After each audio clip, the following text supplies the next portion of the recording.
जय हिंद स्टूडेंट्स। आज का आपका चैप्टर है संसार, पुस्तक है जो कि आपके हिंदी बसंत पाठ 12 से लिया गया है। इसके राइटर हैं जवाहरलाल नेहरू। आप जानते हैं कि इस जो चैप्टर में जो भी बात कही गई है वो किसी राइटर को इतनी पसंद आई थी कि उन्होंने इसका अनुवाद अंग्रेजी में भी कर दिया था। तो वो राइटर थे मुंशी प्रेमचंद, है ना। उन्होंने इसी चैप्टर को अंग्रेजी में भी कन्वर्ट किया है। तो संसार पुस्तक है, ऐसा क्यों कहा गया है जानते हैं क्यों? क्योंकि अगर हम एक ही जगह रहते हैं और हमें कहीं दूसरी जगह के बारे में कोई जानकारी लेनी होती है तो हम ऐसी पुस्तक को ढूंढते हैं जिसमें कि उसकी जानकारी मिल जाए। यानी कि हम हर एक चीज़ को ढूंढने के लिए पुस्तक की तलाश करते हैं। हमें कई पुस्तकों से थोड़ा थोड़ा ज्ञान मिल जाता है ना। तो इसलिए उन्होंने संसार पुस्तक है के बारे में बताया। यानी कि हम पुस्तक में कब से पढ़ते आ रहे हैं पुस्तकें, और हमें कहाँ कहाँ का इतिहास पता चल जाता है, कौन कौन से देश हैं, कितने विदेश हैं, मतलब वो सब सारी नॉलेज हमें पुस्तकों के द्वारा प्राप्त होती है। इसलिए उन्होंने क्या कहा कि पूरी दुनिया की खबर हम पुस्तक के द्वारा पढ़ सकते हैं। तो ये चैप्टर किसने लिखा है और किसको लिखा है आपको बताते हैं हम। ये जो पाठ क्या है, ये एक पत्र के द्वारा लिखा गया है। इंदिरा गांधी जब 10 वर्ष की थी तो वह मसूरी में रहा करती थी। तो उनके पिता जो थे जवाहरलाल नेहरू, उन्हें पत्रों के माध्यम से देश दुनिया की जानकारी दिया करते थे। अपने पत्र में भी लिखते थे कि हमारा भारत और इंग्लैंड इस पूरी दुनिया का बस एक छोटा सा हिस्सा है। अगर तुम दुनिया के बारे में जानना चाहती हो तो तुम्हें सब देशों और उन सभी की जातियों का ध्यान रखना पड़ेगा जो इसमें बसी हुई हैं, है ना। तो जब वो क्या बताते हैं, जब तुम मेरे साथ रहती हो तो अक्सर मुझसे बहुत सी बातें पूछा करती हो और मैं उनका जवाब देने की कोशिश करता हूँ। लेकिन अब जब तुम मसूरी में हो और मैं इलाहाबाद में, हम दोनों इस तरह बातचीत नहीं कर सकते। इसलिए मैंने इरादा किया है कि कभी कभी तुम्हें इस दुनिया की और उन छोटे बड़े देशों की जो इस दुनिया में हैं छोटी छोटी कथाएं लिखा करूं। तुमने हिंदुस्तान और इंग्लैंड का कुछ हाल इतिहास में पढ़ा है ना। तो यहाँ पर क्या बताया गया है कि पहले के लोग जो थे वो पत्र के द्वारा ही एक दूसरे तक कोई भी बात पहुँचाते थे। तो उसी तरीके से वो जो जवाहरलाल नेहरू हैं तो वो भी अपनी पुत्री को उन्होंने मसूरी में उनको पढ़ने के लिए भेज दिया था। उस समय वो इलाहाबाद में थे और अक्सर ऐसा होता था कि जवाहरलाल नेहरू उनसे दूर रहते थे तो वो अक्सर अपनी बातें पत्र में लिख देते थे और उनकी बेटी उनकी बात को अच्छी तरह से समझ लेती थी। आपने पिछले क्लास में भी पढ़ा है एक चैप्टर जिसमें कि मिस्र के बारे में बताया गया है ना। तो वो भी जवाहरलाल नेहरू ने ही लिखा था अपनी पुत्री को पत्र। तो यहाँ भी उन्होंने क्या बताया है कि तुम कई बातें पूछती हो मुझसे, तो क्यों ना मैं पत्र के जरिए तुम्हें छोटी छोटी कहानियाँ बता दिया करूँ। तुमने हिंदुस्तान और इंग्लैंड का कुछ हाल इतिहास में पढ़ा है।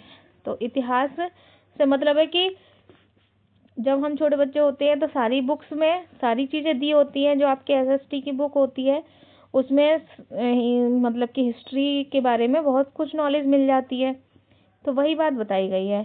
लेकिन इंग्लैंड केवल एक छोटा सा टापू है और हिंदुस्तान क्या है?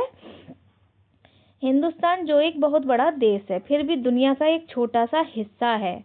अगर तुम्हें इस दुनिया का कुछ हाल जानने का शौक है तो तुम्हें सब देशों का और उन सब जातियों का जो इसमें बसी हुई हैं ध्यान रखना पड़ेगा। केवल उस एक छोटे से देश का नहीं जिसमें तुम पैदा हुई हो। मुझे मालूम है कि इन छोटे छोटे खेतों में बड़ी बड़ी बहुत थोड़ी सी बातें ही बतला सकता हूँ, मतलब छोटे छोटे खतों यानी कि पत्रों में। तो उन्होंने क्या बताया है कि आप जिस देश में रहते हैं आप उसी देश की नॉलेज नहीं बल्कि अगले देशों की यानी कि आसपास की सभी की जानकारी तुम्हें होनी चाहिए। अगर तुम्हें इस दुनिया का कुछ हाल जानने का शौक है तो तुम्हें सब देशों का और उन सब की जातियों का जो इसमें बसी हुई हैं सबका ध्यान रखना पड़ेगा, क्योंकि वो जैसे खुद थे वैसा ही अपनी बेटी को बनाना चाहते थे, है ना। तो उन्होंने छोटे छोटे पत्रों में ऐसी बातें लिखी थी। लेकिन मुझे आशा है कि इन थोड़ी सी बातों का तुम शौक से पढ़ोगी और समझोगी कि दुनिया एक है और दूसरे लोग जो इसमें आबाद हैं हमारे भाई बहन हैं। जब तुम बड़ी हो जाओगी तो तुम दुनिया और उसके आदमियों का हाल मोटी मोटी किताबों में पढ़ोगी। उसमें जो तुम्हें जितना आनंद मिलेगा उतना किसी कहानी या उपन्यास में भी न मिला होगा। ये तो तुम भी जानती हो कि धरती लाखों करोड़ों वर्ष पुरानी है और बहुत दिनों तक इसमें कोई आदमी न था। आदमियों से पहले सिर्फ जानवर थे और जानवरों से पहले एक समय ऐसा था जब इस धरती पर कोई जानवर चीज न थी। आज जब यह दुनिया हर तरह के जानवरों और आदमियों से भरी हुई है, उस जमाने का ख्याल करना भी क्या है, उस जमाने में ऐसा ख्याल भी करना क्या होता था कि पहले के लोग ये सोचते थे कि हम यहाँ पे पहले आदमी आया या जानवर आया, तो ये बातें मुश्किल होती थी। तो उस जमाने का ख्याल करना भी मुश्किल है जब यहाँ कुछ ना था। लेकिन विज्ञान जानने वाले और विद्वानों ने जिन्होंने इस मुश्किल विषय को खूब सोचा और पढ़ा है, लिखा है कि एक समय था जब ये धरती बेहद गर्म थी और इस पर कोई जानदार चीज नहीं रह सकती थी। और अगर हम उनकी किताबें पढ़ें और पहाड़ों और जानवरों की पुरानी हड्डियों को गौर से देखें तो हमें खुद मालूम होगा कि ऐसा समय जरूर रहा होगा, है ना। तो उन्होंने क्या बताया कि हम पुस्तकों के द्वारा ज्ञात कर सकते हैं कि पहले कौन था कौन नहीं था, क्योंकि इतिहास जब से शुरू हुआ है, जब से लोगों ने लेख लिखना शुरू किया है, यानी कि हमें पुस्तकों के द्वारा बहुत सारी नॉलेज मिली है। तो यह तो तुम जानती हो कि यह धरती लाखों करोड़ों वर्ष पुरानी है और बहुत समय तक इस पर कोई आदमी ना था, है ना। आदमी से पहले सिर्फ जानवरों और जानवरों से पहले क्या था, एक समय था जब धरती पर कोई जानदार चीज ना थी। तो जानवरों की पुरानी हड्डियों को गौर से देखें तो तुम्हें खुद मालूम हो जाएगा कि ऐसा समय जरूर रहा होगा। इन्होंने ये बात कही है। आगे है कि तुम इतिहास की किताबों में भी पढ़ सकती हो, लेकिन पुराने जमाने में तो आदमी पैदा ही ना हुआ था, किताबें कौन लिखता। तब हम उस जमाने की बात कैसे मालूम हो। तो यह तो नहीं हो सकता कि हम बैठे बैठे हर बात सोच निकालें। यह बड़े मज़े की बात होती है, क्योंकि हम जो चीज़ चाहते हैं सोच लेते हैं और सुंदर परियों की कहानी भी गढ़ लेते हैं। लेकिन जो कहानी किसी बात को देखे बिना गढ़ ली जाए वह ठीक कैसे हो सकती है। उनका कहना है कि पहले के लोग जो बताते थे हमें, हम उसी को सच मान लेते थे। और पहले जबकि किताबें भी नहीं लिखी जाती थी तो उस समय का हाल हमें कैसे पता चलेगा। तो उसी बात के लिए उन्होंने कहा है कि जब तक कोई आदमी पैदा नहीं हुआ तो किताबें कहाँ से लिखी गई।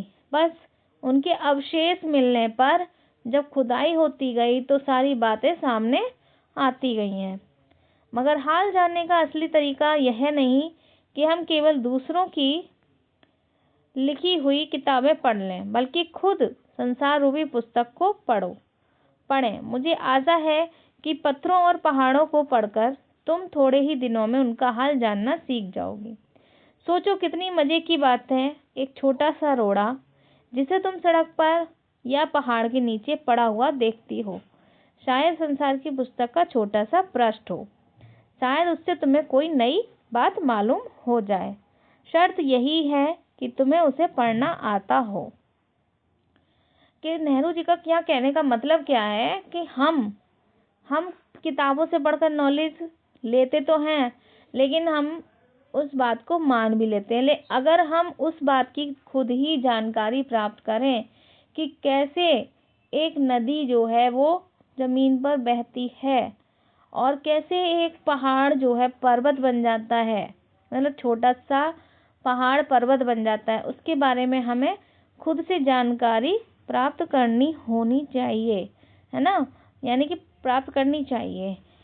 तो वो यही बात सिखाना चाह रहे हैं, है ना। क्योंकि हम जो चीज़ चाहते हैं सोच लेते हैं, सुंदर कहानी गढ़ लेते हैं। यह आपने पढ़ लिया था।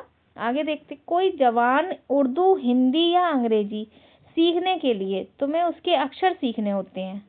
इसी तरह पहले तुम प्रकृति के अक्षर पढ़ने पड़ेंगे तुम्हें, तभी तुम उसकी कहानी उसके पत्थरों और चट्टानों की किताब से पढ़ सकोगी। शायद अब भी तुम उससे थोड़ा थोड़ा पढ़ना जानती हो। जब तुम कोई छोटा सा गोल चमकीला रोड़ा देखती हो तो वह क्या तुम्हें कुछ नहीं बतलाता?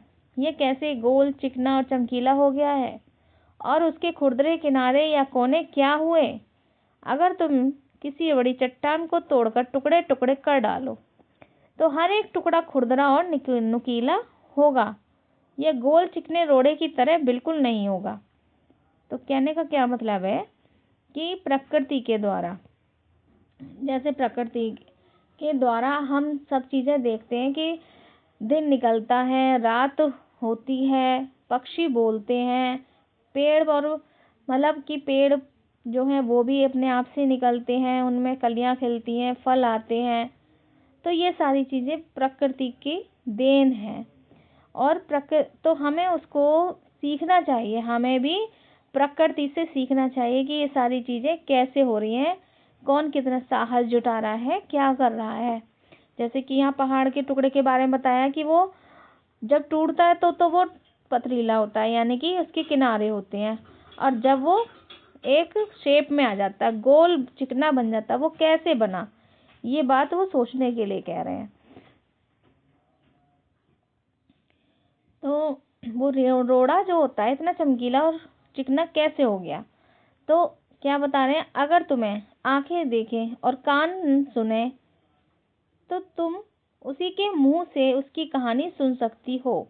वह तुमसे कहेगा कि एक समय, जिसे शायद कुछ बहुत दिन गुजरे हों, वह भी एक चट्टान का टुकड़ा था।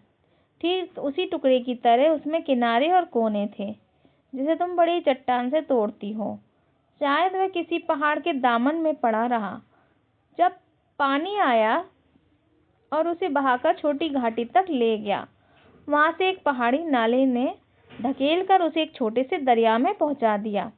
इस छोटे से दरिया से वह बड़े दरिया में पहुंचा। इस बीच वह दरिया के पेंदे में लुढ़कता रहा, उसके किनारे घिस गए और वह एक चिकना और चमकदार हो गया। इस तरह वह एक कंकड़ बना जो तुम्हारे सामने है। किसी वजह से दरिया उसे छोड़ गया।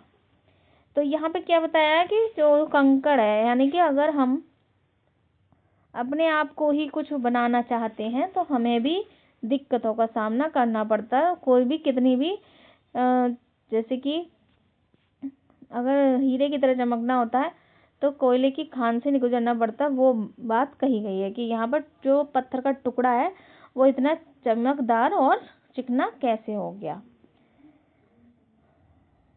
यहाँ पर कुछ समझाने की कोशिश की है। तो अब तुम उसे पा गई।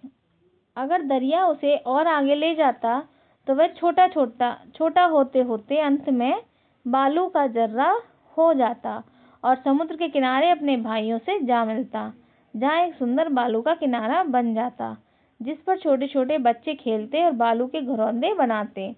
अगर एक छोटा सा रोड़ा तुम्हें इतनी बातें बता सकता है तो पहाड़ों और दूसरी चीज़ों से जो हमारे चारों तरफ है हमें कितनी बातें मालूम हो सकती हैं। तो यहाँ पर जवाहरलाल नेहरू का कहना है कि हमें प्रकृति से सीखना चाहिए। अब आगे हम पढ़ेंगे जवाहरलाल नेहरू के बारे में, लेखक के बारे में कि इनका जन्म कब हुआ था। 14 नवंबर 1889 को और 27 मई 1964 को उनका देहांत हो गया था। आज़ाद भारत के प्रथम प्रधानमंत्री थे। बच्चों से उन्हें बेहद लगाव था। वे चाचा नेहरू के नाम से जाने जाते थे। उनकी बेटी इंदिरा जब 10 वर्ष की थी, नेहरू जी ने उन्हें अनेक चिट्ठियां लिखी।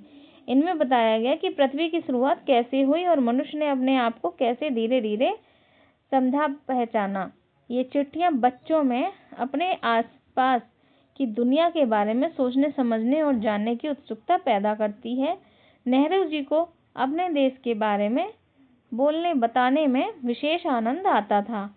ये सभी चिट्ठियां पिता के पत्र पुत्री के नाम पुस्तक में संकलित हैं। संसार पुस्तक है, इसी पुस्तक से साभार लिया गया, यानी कि इसी पुस्तक में से लिया गया है। खास बात यह है कि ये पत्र नेहरू जी ने अंग्रेजी में लिखे थे तथा इनका हिंदी में अनुवाद हिंदी के मशहूर उपन्यासकार मुंशी प्रेमचंद ने किया है।